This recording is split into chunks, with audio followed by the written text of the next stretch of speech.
All right, so welcome everyone from home who might be joining us for the Elementary Mystery Science Curriculum Night. The date is January 22nd, 2026, and I am Laura Kintz. I am the Pre-K through 5 Director of Teaching and Learning. And with me, I have Lisa Burton, our Tiger Tualatin Communications Liaison, and then we also have Steve Miller from Mystery Science with us tonight. Bienvenidos a todos. Si quieres escuchar la presentación en español, puedes apuntar al globo abajo de su video y seleccionar español o Spanish para escuchar en español. Y si estás escuchando en español, si puedes poner tu nombre en el chat para confirmar que estás aquí escuchando en español. Gracias.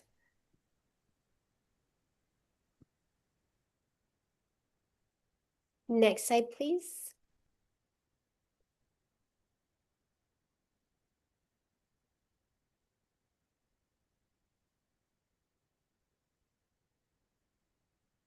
Tonight, we also have with us, even though you can't see her photo on the screen, we have Africa Ramirez, who is our district administrative specialist, who is also here as a translator. And I misquoted Lisa Burton's title. It's Community Relations Manager. And then Sonia Seeley, who is not here tonight, but who presented and led the process. She's our instructional support TOSA. And then Steve Miller, again, our district partnership from Mystery Science. Next slide, please. So here's our agenda tonight. Welcomes and introduction, the outline of our district's adoption process, Mystery Science overview, and that's when Steve will take over. And then we had planned a Q&A and feedback form.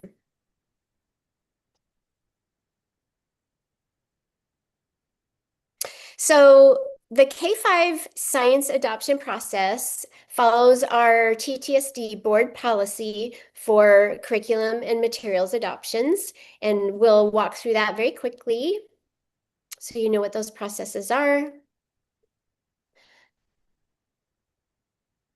The first thing that we do is we gather our committee members together. We have board members, we have teaching and learning staff, we have parents on the committee, we have specialists like our instructional coaches, our English learner teachers, and our tech department specialists. They're present, as well as many classroom teachers, and we try to have classroom teachers from every grade level, K through 5, who will be using the materials and who have experience teaching in their grade level and sometimes multiple grade levels.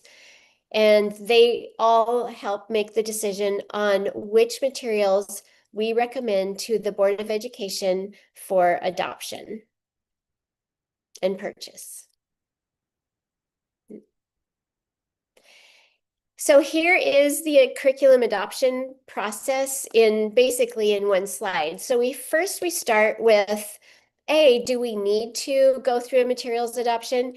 And if so, then we move to the standards alignment process, in which we align our standards K through 12. And in the case of this year, in 2026, we gathered as all 3 levels, middle school, high school, and elementary school, all gathered together to do that standards alignment piece. And then we went through the best practices in TTSD process. So in TTSD, quality science instruction is characterized by, and then we applied research and best practices in instruction to create those documents, and I'll share those in a moment. And then we evaluated the state of science in TTSD, and for elementary, one of the largest factors that we considered was very limited time for science. Typically, we have 30 minutes a day for science. So that was one of the factors that was really important for us to consider. Then we created a list of resources. We looked at the ODE, Oregon Department of Education, materials that were approved for adoption as well as others. And then we invited publishers, after analyzing those materials, we invited publishers to present to our committee. And then the committee made a decision on which materials to recommend to the Board of Education for approval. Next slide, please. So this is the standards alignment document that we reviewed together, and you can tell that it's on this document is every grade K through 8. So we really focused on that elementary to middle school progression, but then also high school progression as well. Next slide, please. And here we have the best practices document that I referred to. Our team, our committee of teachers and specialists, first they went through a process on high quality science instruction, what that environment would require, and then what the content would require, and then what instruction would be required for high quality experience for our students in the area of science. Next slide, please. So and then here again, we went through the Oregon Department of Education's approved science adoption list and teacher and community recommendations. So before, or as we were gathering the committee together to organize before we first met, we also sent out a survey to our community asking for volunteers, so parents who wanted to be on the committee, but also if they had materials recommendations. So even if they couldn't be on the committee, they may have had materials that they recommended that we review and we consider. And so we did actually this year have some materials that were recommended by community, and we did consider those. And then we reviewed the materials rubrics. So there's very high standards that we follow according to our board policy, as well as ODE's recommendations for material adoption. So we went through those tools and familiarized ourselves with those high standards. Next slide, please. And the two programs that came out on top that we reviewed to invite in were Mystery Science, who you'll hear from tonight, from Discovery Education, and then Twig Education, which is through Imagine Learning. And Twig Education is actually the materials that are in place through the end of this year. So we have had Twig for the last 5 to 6 years. Next slide, please. And then here was the committee recommendation. And you can see from this slide that 100% of our committee members actually voted to recommend Mystery Science to the Board of Education.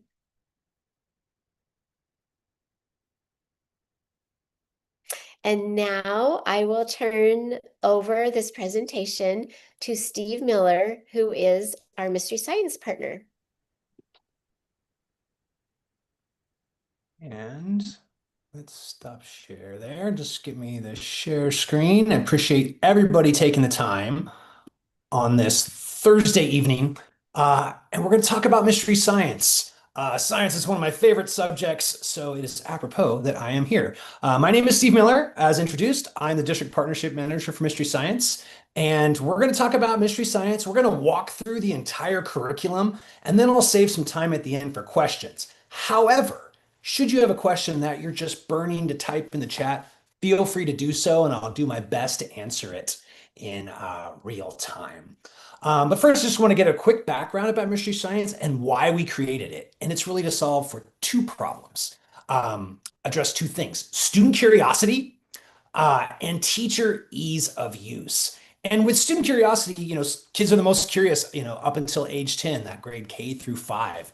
And we really try to really strive to lean into visuals, storytelling, wow visuals that really bring kids in, keep their engagement high, and also bridge that relevancy gap so they can find how science connects to their real world life, but also making it very easy for teachers to use so they can find a standards aligned lesson and just gather some easy to find supplies, and they'll be able to teach hands-on science in little to no prep time as well. Because as mentioned, time for science can be limited. And so I'm going to kind of talk about how we meet teachers where they're at, depending on how much time they have. We have our mini lessons, which are standards aligned and allow teachers to fit in science where they can. But they're also a great stepping stone to our core science units and lessons, where I'll spend the bulk of the time tonight talking about. And then I'm also going to discuss our anchor layer. This is where we can add more rigor and depth of phenomenon-based learning within Mystery Science. So that is done with the boring slide part. Let's go into the website and talk about Mystery Science. And this is what your teachers will see and your students will see. Here we have Mystery Science is kindergarten through 5th grade. So there are units per each grade level. And then there's an overall view of these units here. Each grade level has anywhere from 5 to 7 units. And then within each unit, there's anywhere from 4 to 7 lessons. And again, they're all NGSS standards aligned. And so I'm going to talk about those resources before we kind of dive into the lessons. There is full NGSS, Next Generation Science Standard alignment throughout each of our core lessons, mini lessons, and anchor layer, meeting all the performance expectations per unit, as well as engaging the science and engineering practices, core ideas, and cross-cutting concepts. We provide storylines for teachers to follow to see how each of these science lessons builds upon each other. We have scope and sequence that engages the 5 E's, as well as breaking it down for teachers and students so they can see how these are breaking down. And it really comes down to having an hour a week. Teachers can teach all the lessons in a grade level in a school year, as well as additional resources as student printouts and assessments. So let's spend some time looking at actual science lessons within Mystery Science.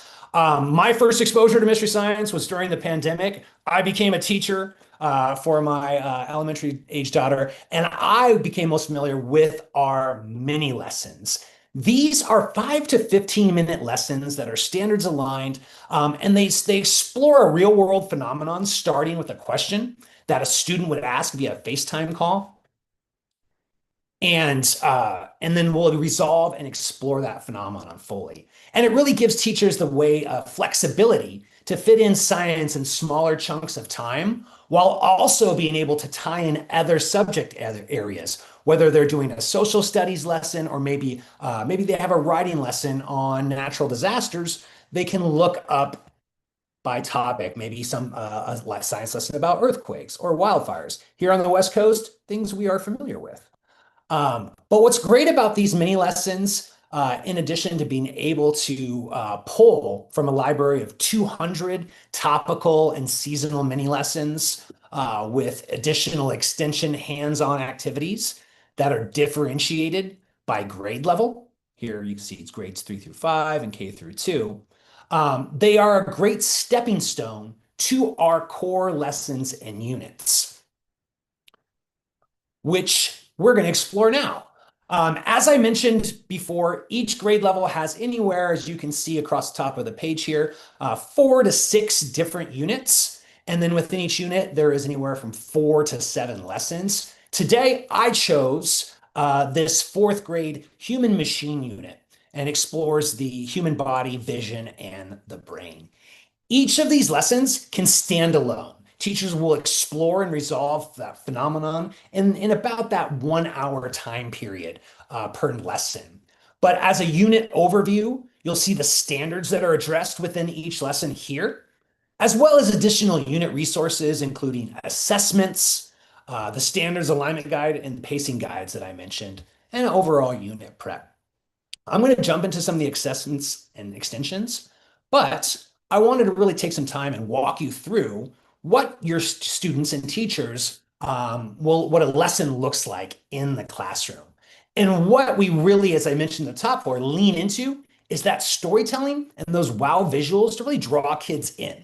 So I'm just going to play a quick minute of this lesson called Why Do Your Biceps Bulge? So you can see how we use those wow visuals to set a baseline of understanding. So all students start at the level playing field and then walk through each step of it. So you can see we also keep that engagement high and allow for students to think, pair, share, and discuss among each other. So without further ado. Or, there are robotic arms like this. Hi, it's Doug. Have you ever seen a robot in real life? It's funny, you hear about robots a lot, but you don't see very many of them, unless you count things like this. This is a Roomba vacuum cleaner robot. Or, there are robotic arms like this one that can paint and put together car parts for us. But I'm talking about more human-like robots, robots that can do all the same things that we can do. Making robots as good as human beings is very hard, as you can see from this robot competition in 2015. Now, to be fair, these were really big challenges for the robots. I'm only showing you some of the robots that couldn't balance very well.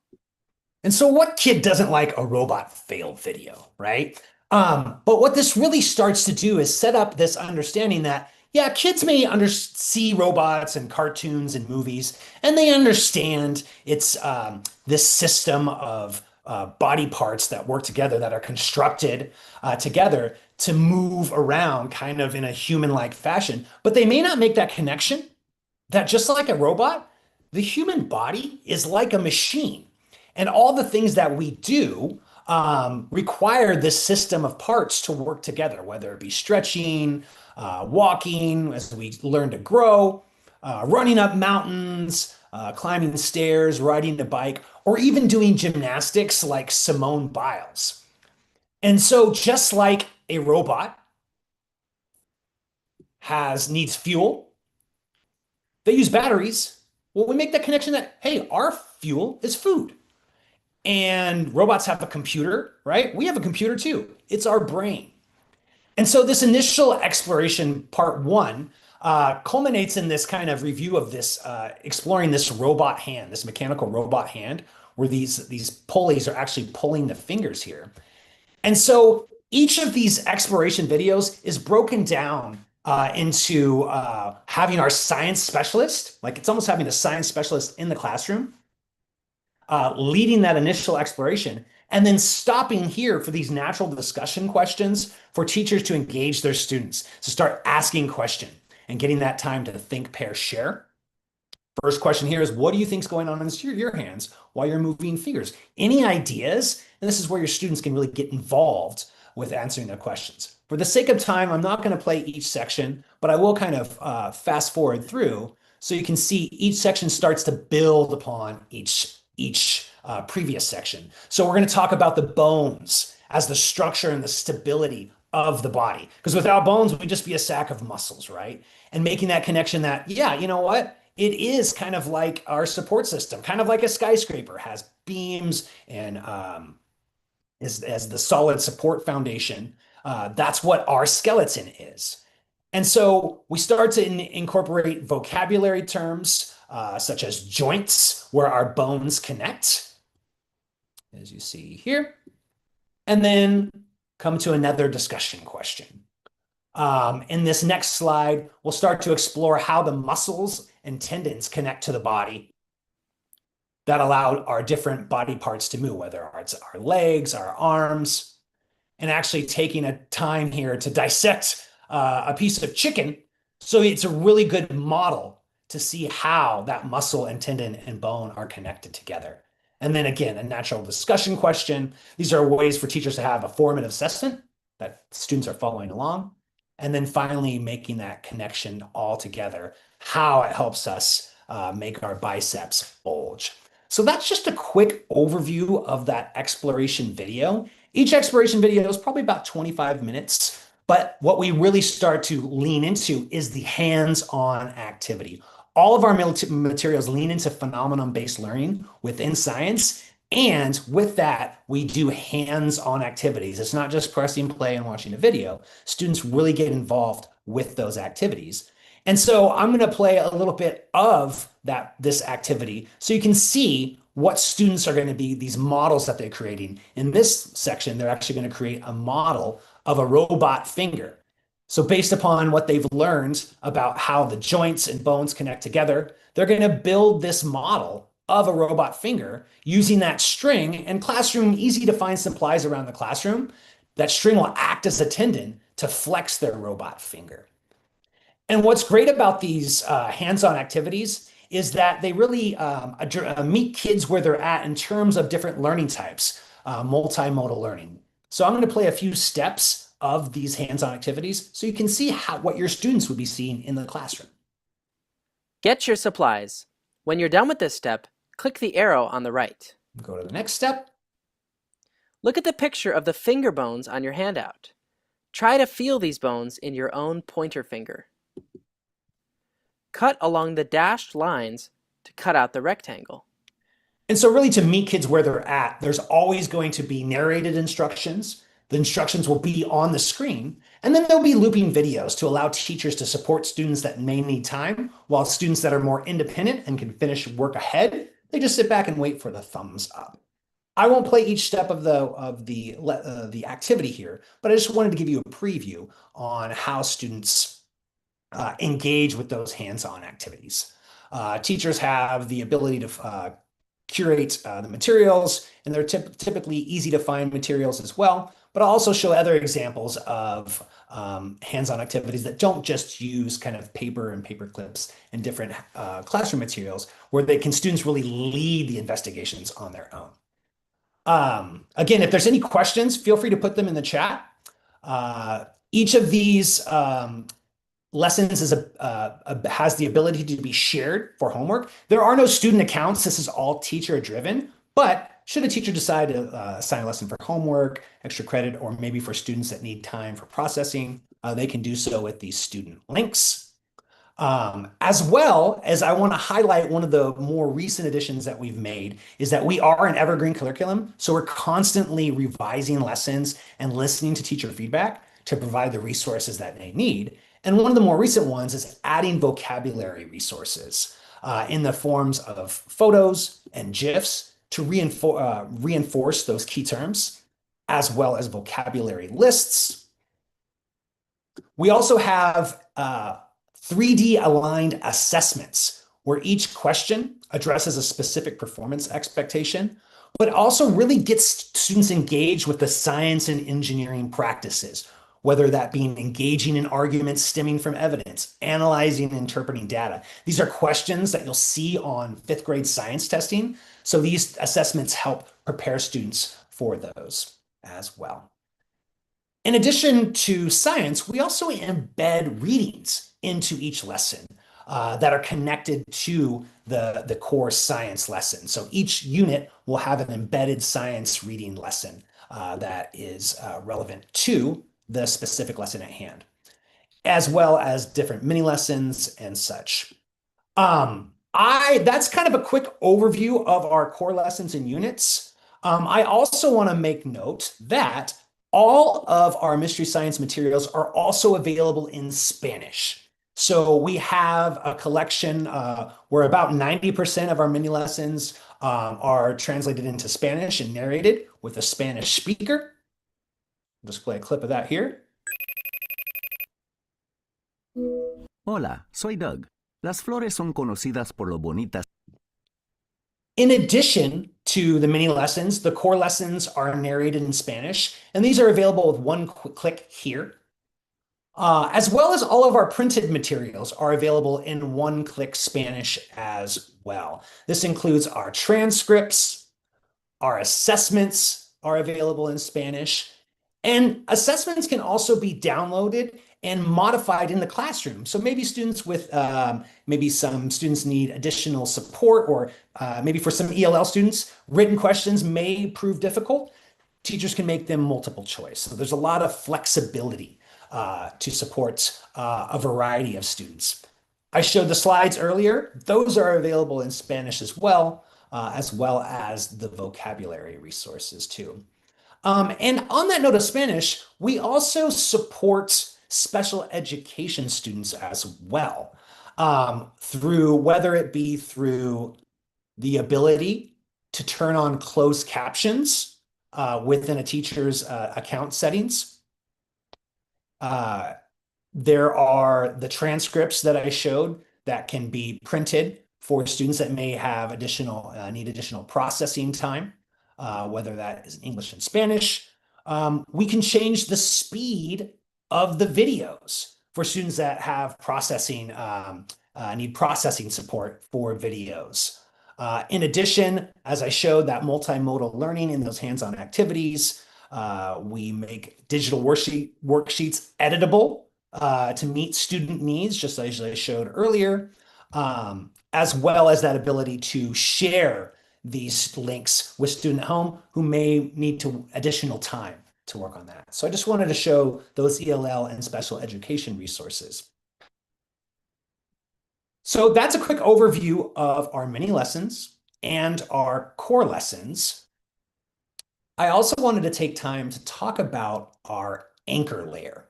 Now, the anchor layer is designed for adding another layer of rigor to our existing core units. And as I mentioned before, all of our materials really lean into phenomenon-based learning within science. What the anchor layer does is it really leads students through this process of investigating real-world anchor phenomenon over a long period of time before any lessons begin. They'll generate an initial explanation of that phenomenon, and then they'll document that with initial questions. After each lesson, they'll revisit that phenomenon and make an anchor connection. And then they'll apply what they've learned and revise their initial explanations and attempt to answer those initial questions. And by the end of the unit, students tie it all together in a performance task. So what the anchor layer is, it's an optional feature. Here, you can see that unit that we just went through now has an anchoring phenomenon of this owl ambush. So before any instruction begins, we start to learn that, yes, like humans, we're hungry. We can go to the fridge, get some food, right? But owls don't have that luxury. They have to hunt for their food. And again, we lean into those visuals. These are probably my favorite videos of all of Mystery Science. Just seeing this owl come in out of the dark and capture its prey. And so this is before the unit begins. We're showing these owl ambushes so students can guide.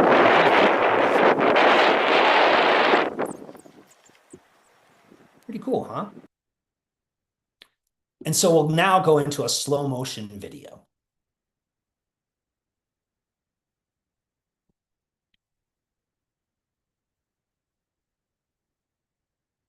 And so this is where students will start to create their initial questions.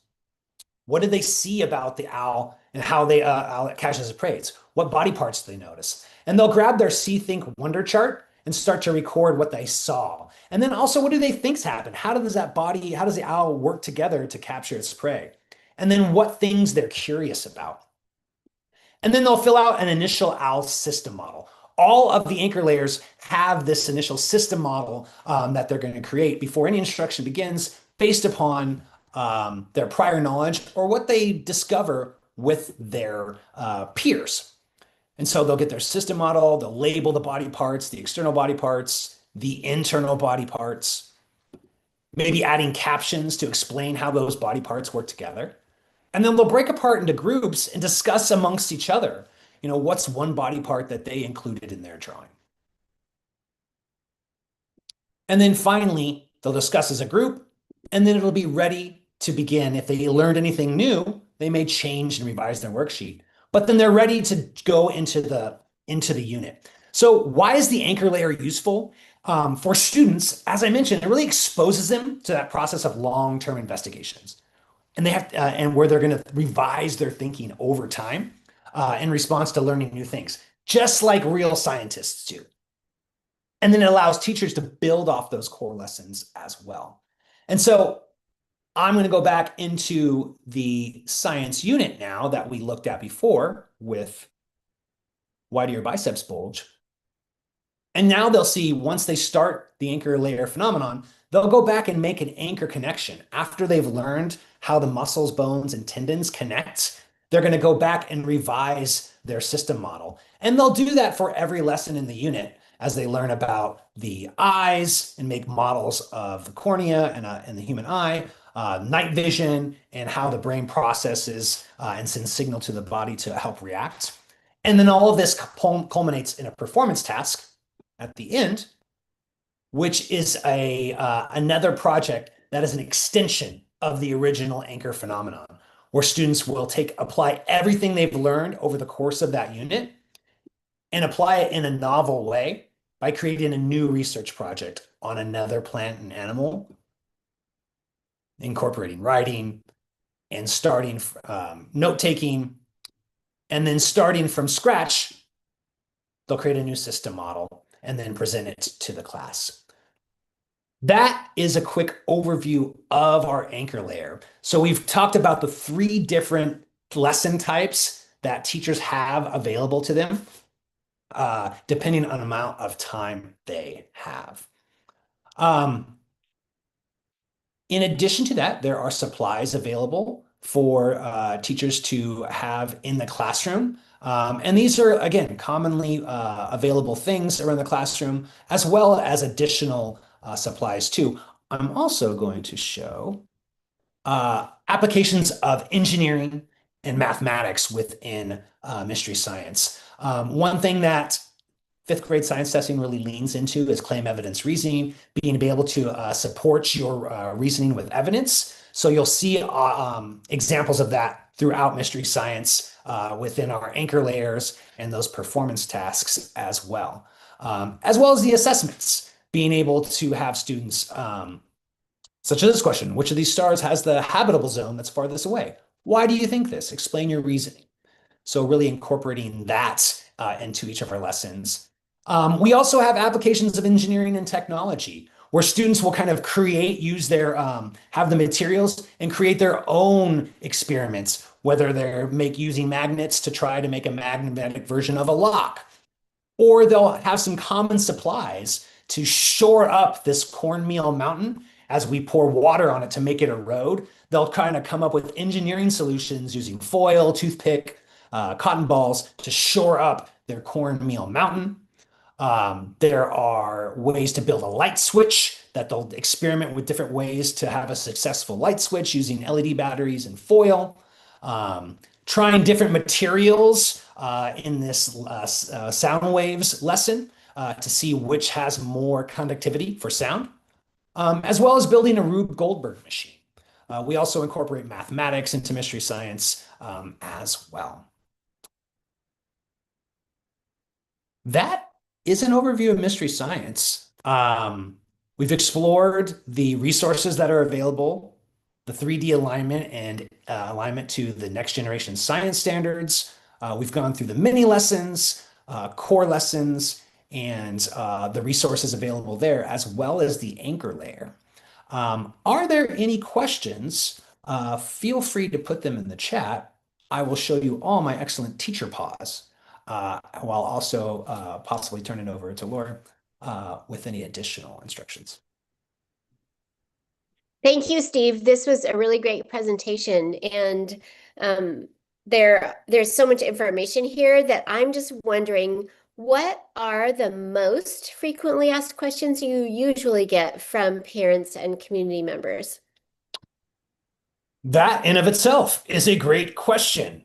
One of the things that I definitely talking about assessments and will this prepare their students for testing? And as I mentioned before, because Mystery Science is an evergreen curriculum, we are constantly revising and going through and combing through our assessments, working towards creating stronger alignment and engaging in those science and engineering practices.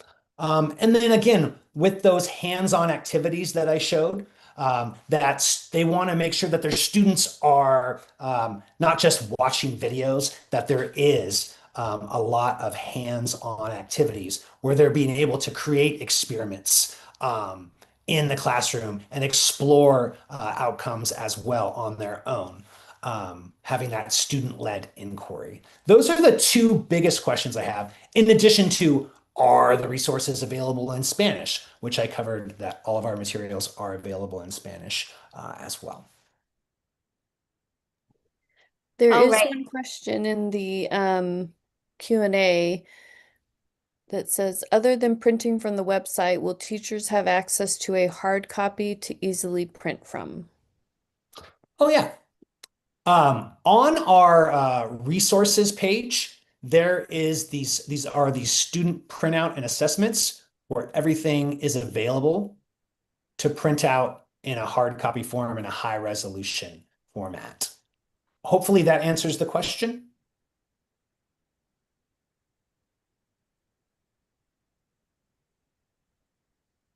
I'm thinking it does. It looks really user-friendly as well. Any other questions about, I'll also show kindergarten since we spent time on fourth grade. With our kindergarten units and lessons, one difference that you'll see is that they are shorter units, while the exploration videos are shorter too, to kind of, again, meet students where they're at and teachers where they're at. Exploration videos here are only about 8 minutes, shorter hands-on activity times, but still in having all the extensions and resources available in those upper grade level units. We also incorporate read-alongs for the younger grades, kindergarten and first grade, that are available in both English and Spanish, and that can be narrated by the teacher or a narrated version. Hi, it's Doug. My name is Sophia. I live in a house. I sleep in a bed. So showing how we incorporate reading as well into those younger grades, as well as those additional, the online readings that I showed in the previous lesson as well.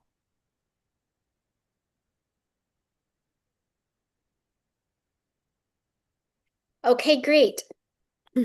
Well, if there are no more questions, then we'll end.